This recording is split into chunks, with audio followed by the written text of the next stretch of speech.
As the nation observes Memorial Day in the midst of a global pandemic, the hallowed grounds at Arlington National Cemetery are also adapting to the situation. Masks, social distancing and other safety precautions have all become a part of the solemn rituals and pageantry at the tomb of the unknown soldier, as well as the near-daily funerals that still take place in the cemetery. The new reality: only 10 family or friends are allowed graveside. As few troops as possible perform funeral honors. Distance is kept, and masks are worn. At a recent funeral for decorated World War II veteran Command Sergeant Major Robert Belch, members of the Army's 3rd Infantry Regiment, the unit known as the Old Guard, that carries out funerals at Arlington, remained masked the entire time.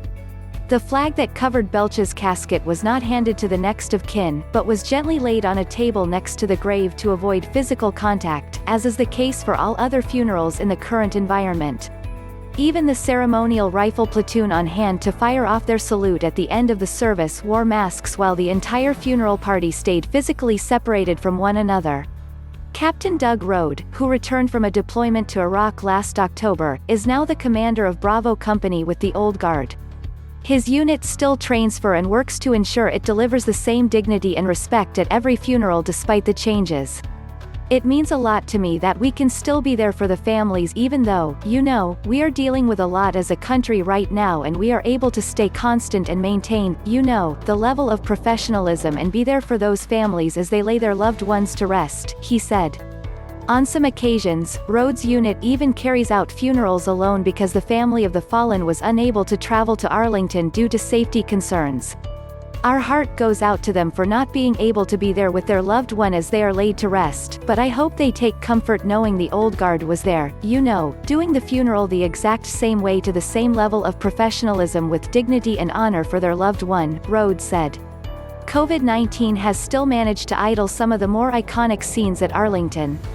The Army's elite Kyson platoon, which operates the horse-drawn wagons that carry the caskets of those killed on the battlefield, as well as elderly veterans and presidents of the United States, has seen its role in funerals halted since the middle of March. Before coronavirus, the unit would be on duty at 4:30 every morning. They were scheduled to participate in a funeral in order to wash all 7 horses that were part of that day's ceremony. The unit takes part in approximately 40 funerals during an average week. The hours these days are shorter, but the unit is still carrying out mock missions and regularly shining more than 300 pieces of brass to be ready once the restrictions lift. We want to be out there, we want to be doing our part, we want to be pulling our weight, and I'm sure the horses do as well, Specialist Joseph Gorgas said while still tending to the horses in their stables at Joint Base Myer-Henderson Hall in Virginia. But nearby, up the hill at the tomb of the unknown soldier, the soldiers known for executing their razor-sharp walk in front of the tomb wear masks as they get dressed and ready for their shift, constantly sanitizing their quarters near the tomb. Visitors are currently not allowed at the tomb, but there is no easing of a tradition where soldiers have kept guard 24 hours a day, 7 days a week since July 1937, regardless of weather, war or pandemic. And for the soldiers carrying out the mission, the symbolism of keeping watch over the remains of troops whose identities are unknown is a tradition that must continue.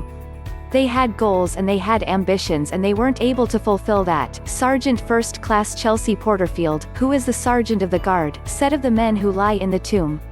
To maintain and make sure that we can provide the living symbol, if you will, for America and everyone to see what we are doing is the best way to pay tribute to all of the unknowns.